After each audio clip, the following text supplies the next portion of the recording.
Hello everyone, this is post-editing Sorry and Target with a huge announcement that relates pretty directly to the topic of today's video.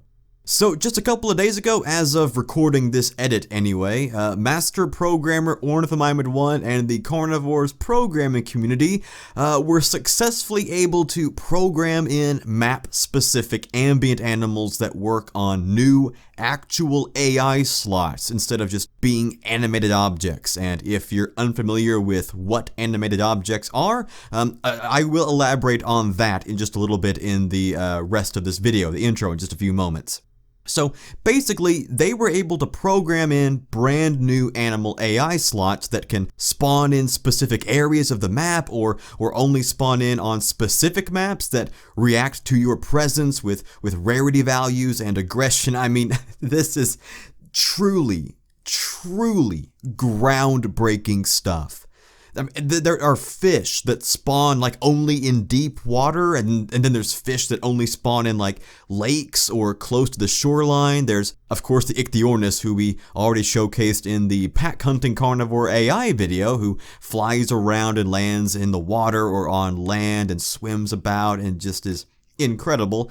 There are hostile ambient animals now that can spawn in and hunt you and kill you if you run into them. There are super rare ambient animals that have like a, 0.1% chance of spawning. So, I mean, the game has literally changed. It is incredible stuff. And its monumentalism just cannot be overstated. They're even working on proper functioning Mosasaurus AI that reacts and kills, and it's just beyond phenomenal work here. Ornithomimid1 and the Carnivores programming community have just blown the lid off what can be done with this 20-year-old game. And don't worry, I do have a proper showcase video for their tremendous efforts in the works right now. With all of that said, their new breakthroughs in ambient animal AI have rendered a lot of what I'm about to say and discuss in this video about map ambience pretty irrelevant and outdated, as you'll see in just a few moments. Full disclaimer, I wrote and recorded this script a few months ago and just now got around to working on it. But I still wanted to get you guys this video and this update so we can have at least a nice point of reference once these new updates are implemented. Of course, to let you guys know that I am aware of the changes and am working on a new video to cover them, so be sure to stay tuned for that. And so you guys can just keep this news in your mind as we talk about map-specific ambient animals in this video, and all that the future now holds for them. Alright guys, this was already a pretty long disclaimer and intro, so if you want to go ahead and skip past my usual video intro, I'll leave some timestamps for you right here so you can go ahead and get onto the ranking. Thanks as always guys, and I hope you enjoy the show.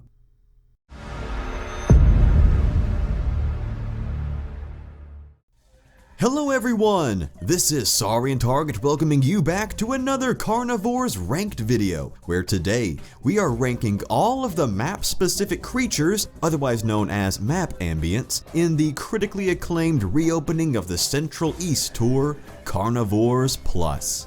So for those unfamiliar, map ambient creatures are animals that are usually found exclusively on certain islands or areas of the dinosaur planet, like Mosasaurus in the seas around Basmashi rocks, or Scaphognathus in the volcanic vents of the jungles of Gravit Sapa. In a more technical sense, these map ambient creatures basically act as animated objects on the map. They aren't real, mobile, AI-driven creatures that can wander about and act out their lives like the huntable or traditional ambient creatures. These are rooted to their selected spot with very basic animations and virtually no player interaction. Very limiting features that are the primary reasons why I've excluded them from my traditional ranking videos in other Carnivores mods. Although, with the programming community's development of additional AI slots to include more creatures, I do hope to see the limitations of map ambient creatures removed as the animals hopefully transition into more traditional AI-driven roles. Now, I don't know how or if that will ever be possible, but hey, a guy can dream, right? I mean, I've been dreaming about stuff that's never gonna happen for almost 2 years now. Map ambient creatures, if implemented properly, do a phenomenal job at bringing the hunting zones of the dinosaur planet to life, as well as characterizing and individualizing each area. A few Carnivores mods have already implemented or are in the process of implementing some map ambience into their hunting zones, but when I personally think of mods that utilize map ambience to their fullest potential, Carnivores Plus immediately comes to mind and stands out as the premier map ambient focused mod, featuring dozens of endemic species, with many more planned for future releases, all designed and implemented by Poarex himself. And as with our other ranked videos here on the channel, we will keep this list and others updated as Carnivores Plus receives new beta releases that will inevitably include more map ambience for us to talk about. Now, I know this intro is running a bit long, but I do have a couple of qualifiers for what determines a map ambient to make the cut for this list. Today, we are giving a lot of slack on animations and sounds, as those elements are limited or non-existent on these map ambient creatures. Today, we'll be more focusing on design, lore relevance, and map impact, along with these qualifiers. Firstly, to make this list, the ambient animal in question needs to be a living creature on the planet. And secondly, the ambient animal needs to be a specific creature explicitly named in the lore, not just a generic family grouping. For example, there are several deceased animals some might technically consider map ambient creatures across many Carnivores maps that do help flesh out the world, tell little mini stories, and manage to be engaging in their own right, but they're not exactly what we're after here today. As cool as they are, there's not much separating them from, say, the Stegosaurus carcasses in Morrison's Maze, or the many slain dinosaurs across the battlefield. The map ambients we're talking about in this video are the ones that represent living, thriving populations of creatures native to their respective areas that usually can't be found anywhere else on the planet. So no Laylaps or Jacalopterus on this list today. And while there are tons of generic fish and insect map ambience across many Carnivores mods, again, generic examples like those are going to be excluded from these lists. Although they do their jobs of adding life to the islands well, we're after the more exotic, prehistoric alien creatures, specific creatures named and identified with a bit more to offer the lore and world building aspect of the dinosaur planet. So no starfish or dragonflies or ammonites on this list today. And of course, this list is just my personal opinion. I'd love to hear how you'd rank these creatures down in the comment section below. Whew, alright, with all of that out of the way, let's rank the endemic wildlife of Carnivores Plus, beginning with number 9.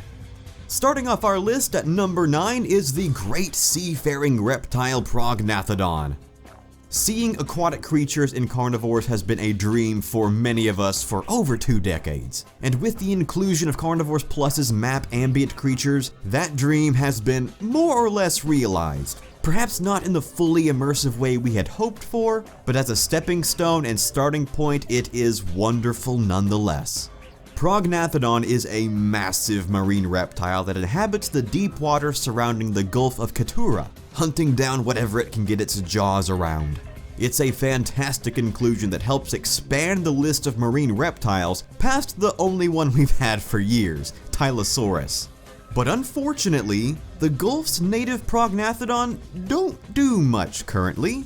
They kinda just hover in place. I'm not sure if it's intentional or just a placeholder for future animations, but even though map ambient creatures are limited in function, just getting to see the beast swimming around adds a whole new layer to the world building that Prognathodon is kinda skipping out on right now. Regardless, it's a wonderful creature that I do hope gets to do a bit more in a future release, so it comes in at number 9. Moving down to the number 8 spot, we have the first documented prehistoric frog on the dinosaur planet, Chamranella. Amphibians on planet FMMUV32 are incredibly rare, at least the ones currently documented by Dino Hunt scientists anyway. Outside of Chamranella here and Diplocalis in the Eos sector, study of the planet's alien amphibians is virtually non-existent. So getting to see these creatures turn up in any form is always a wonderful surprise.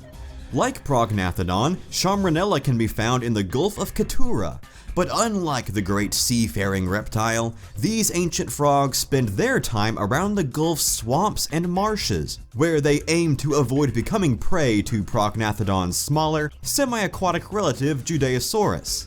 The creatures live a relatively simple lifestyle, reflected by their simple function in-game, which does keep them at the lower end of this list, but they are wonderful, unique little creatures, and that's coming from somebody with a mild phobia of amphibians, so they're taking the number 8 spot. Also, is anybody else really careful to not step on Chamranella when hunting in the Gulf, or is that just me? Taking the number 7 spot, we have our first dinosaurian map ambient creature, the slightly terrifying bipedal stegosaur Dirachodon, inspired by Tobin's iconic, outdated 1884 restoration of Stegosaurus. Dirachodon is one of the strangest creatures found on the dinosaur planet, and if you know anything about the wildlife here, that's saying something. Despite being a distant evolutionary relative of Stegosaurus and Scelidosaurus, this intelligent herbivorous beast walks upright, has opposable thumbs, and is even capable of brandishing basic tools to aid in its journey of survival. However, you won't find them running around out in the open, as these wary creatures have many predators, and prefer to tuck themselves away where they can't be found. Pretty much exclusively inhabiting the Gravitsappa island chain, these creatures live in family groups, hidden deep within the fog-filled jungles, usually hiding in makeshift huts strewn together from nearby vegetation, with only their plated tails visible. Because Dirachodon is an endangered species, the hunting and killing of one is forbidden, and dino hunt conservation groups are working hard to protect them from poachers and ensure the creatures are able to recover. Despite their fantastic lore presence, Dirachodon is a bit weak on their actual, physical in-game presence, as outside of supplemental images like this, most players may never even get to see what one looks like. Now, I believe there was talk of adding a huntable Dirachodon at one point, I think on an early tier carnivore slot like Allosaurus AI, that would punch hunters right in the face if they got too close. That also would function a bit like the Anudilus from the Eos sector, where hunters would actually lose credits if they killed one, setting them back hours of game time progression. I don't know if that's still planned, I certainly hope so, but regardless, Dirachodon is a phenomenally unique animal that I personally believe has room for just a little more interactive improvement, so it comes in at number 7. Coming in at number 6 is another native to the jungles of Gravitsappa, the tiny crested Scaphognathus. Scaphognathus is immediately one of the most interesting pterosaurs in the Carnivores universe, both from a visual and lore perspective in my opinion. Burian's own depiction isn't that eye-catching to me personally, so Polarx has instilled the creature with a bit more character, giving it some brighter colors, as well as a head crest in reference to more up-to-date depictions of the pterosaur. On the dinosaur planet, Scaphognathus are found almost exclusively on the Gravitsappa island chain, where they thrive on the island's high volcanic activity. Swarms of these pterosaurs can be found circling rivers of lava, scavenging on carrion, or gliding high over the humid jungle fog. It's an incredibly fun and creative lifestyle for these alien pterosaurs, and, coupled with their bright and interesting design, helps set them apart from the other pterosaurs on the planet like Dimorphodon, Patinosaurus, or Pteranodon, and earns Scaphognathus the number 6 spot. Crashing into the top 5 at number 5 is one of the most iconic marine creatures to ever exist, Mosasaurus. Getting aquatic creatures and carnivores has always been one of the most highly requested features of the games, and consistently topping the list of marine creatures to feature has been the legendary Mosasaurus. To see Mosasaurus swimming around the ocean surrounding the hunting zones in Carnivores is still surreal to me. I remember a time when outside of like an official Tatum update that we knew we were never going to get. Seeing these creatures in the Carnivores game seemed impossible. And now we've got it, and it's wonderful. The Mosasaurus's design is fantastic. Burian's depiction of the creature is so raw and jagged and alien. It reminds me a lot of the depiction of the Tylosaurs from Fantasia, which have always been a personal favorite of mine, with the sharp, pointed skull, flippers and tail, and the sharp spines adorning the creature's backside. However, because it is a map ambient that spends most of its time exclusively underwater, its impact on the game is basically non-existent, especially if you're not looking for it or don't know it's there. Once you do know it's there, it's a great bit of world-building context, but I still dream of a day where we have mosasaurs plucking pterosaurs from the sky, or at least ambushing players who get too close to the water's edge. I mean, one of the common complaints about how easy the Carnivores games are is that you can hop into the water and pick off a slow-swimming dinosaur at your leisure, and hungry mosasaurs would nicely balance that out.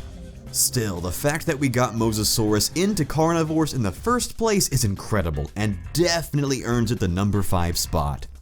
Moving down to the number 4 spot is Mosasaurus's smaller, more crocodile-like cousin, Judeosaurus.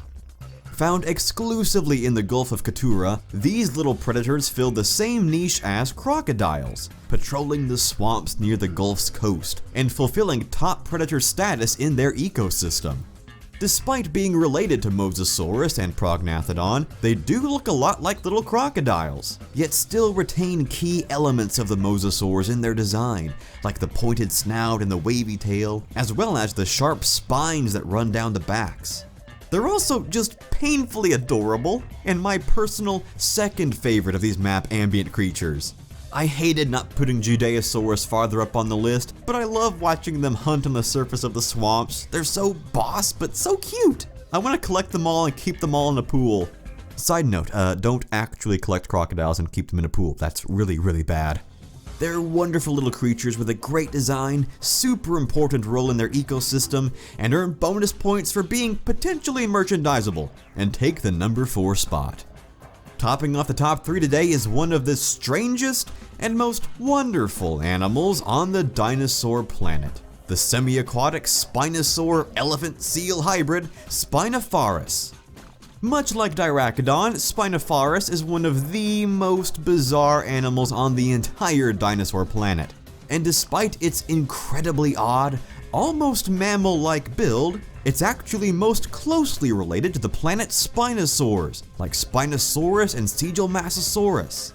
Spinosaurus, surprisingly, is not actually an original Carnivores creature, as it's a parodical reconstruction of Spinosaurus that I'm sure you guys have seen making the rounds all over the internet for years now. But to see this beast actually end up in Carnivores with a beautiful Canon-style skin and everything is just too perfect. This interpretation really feels like it not only belongs in the Carnivores universe, but is related to the planet's other Spinosaurs. These creatures also inhabit the Gravitsappa island chain, where scores of them line the coasts like elephant seals, or take to the oceans in search of fish to eat. Spinosaurus's absurdity and iconicity alone are enough to give it top 5 status, but the fact that you can encounter so many of them in so many facets of their lifestyles really goes the extra mile in making you feel like these creatures are alive. That's a big plus, and that's what gives these insane animals the number 3 spot. Taking the penultimate spot at number 2 is the ferocious seafaring predator, Nothosaurus. First off, Nothosaurus is gorgeous. That slick greenish black hide, the beautiful aquamarine counter shading, and the vibrant purple head make this one of the most visually impressive and unique Carnivores creatures out there. And Porex's translation from painting to 3D model is superb. Like many other creatures on this list, Nothosaurus most commonly resides in the Gulf of Keturah. Although its seafaring nature might allow it to visit other island chains, it prefers the Gulf because of the large population of Tanystropheus that also call the Gulf home, as these long-necked reptiles are a very important part of the Nothosaurus's primarily fish-based diet. These marine reptiles are rarely spotted on public Dino Hunt Corp property, and to see one actually feeding is a truly rare sight to behold.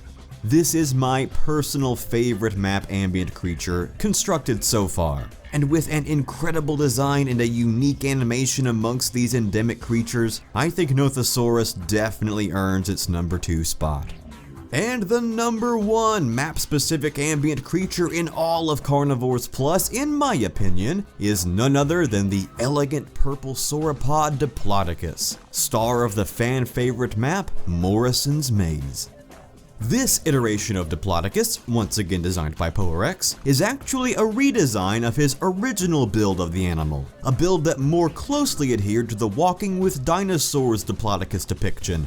And despite my appreciation and nostalgia for that original design, I gotta say, this one far and away takes the cake for me. The soft, striped purple and gray color scheme is sublime, and the dragging tail, thicker build, more vertical posture, and more lizard-like head really makes this sauropod feel more in line with the other sauropods on the planet, like Brachiosaurus and Seismosaurus. But Diplodocus's great design alone doesn't make it the number 1 choice on this list. I think Diplodocus earns its number 1 spot because of how integrally tied it is to its map. Map ambient creatures are locked into a map. You usually can't find them anywhere else on the planet unless someone walked into the wrong neighborhood and got killed. And since that's the case, it's usually best, in my opinion, to make that limitation an important aspect of the creature's character. Make them important to the map. Make their impact felt all across the map. Make it so the map isn't the same without them. And I think Diplodocus exemplifies those qualities better than any other. The entirety of Morrison's Maze chronicles the life of a Diplodocus, from its birth in the redwood forests to its growth and migration across the fern prairies and the salt flats, and back again to repeat the cycle anew. The map itself is also a beautiful homage to the Walking with Dinosaurs episode Time of Titans, which itself focuses on Diplodocus. Diplodocus also, I think, uses the limitations of animated objects the best, as the sauropods of the dinosaur planet are known for being great bulletproof behemoths, not disturbed by our minuscule human meddling. So when your weapons have no effect on the great sauropods, it doesn't necessarily feel out of place. It behaves just like a Brachiosaurus would, indifferent. It's also just great to see a creature not as well known within its family get so much spotlight. A relative B-lister compared to the likes of Apatosaurus or Brontosaurus or Brachiosaurus, and because of its design, function, and just how integral it is to its home, Diplodocus, in my opinion, earns the number 1 spot.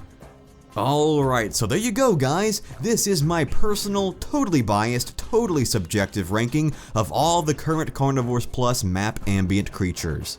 This list was a lot of fun to research and put together, and I plan to keep it updated as more map ambients are added to Carnivores Plus, like Pleurodon and Pinacosaurus. But now, I want to hear from you guys. How do you rank these map ambient creatures? Which one is your favorite? Your least favorite? How many have you found exploring the islands? Which one was the hardest for you to find? Be sure to let me know down in the comment section below.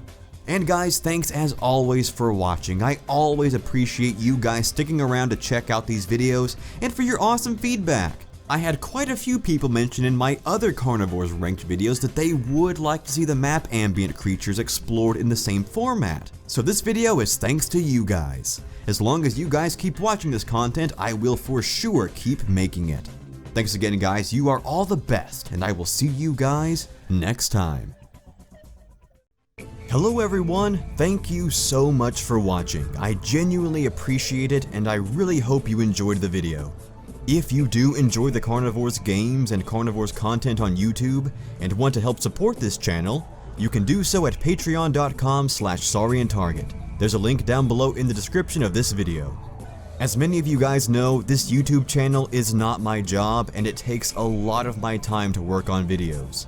But I love doing it for you guys, and every little bit donated helps me dedicate more time to making you guys the best Carnivores content on YouTube. thank you all for everything you do. I love you all. You are all the best. And I will see you guys next time.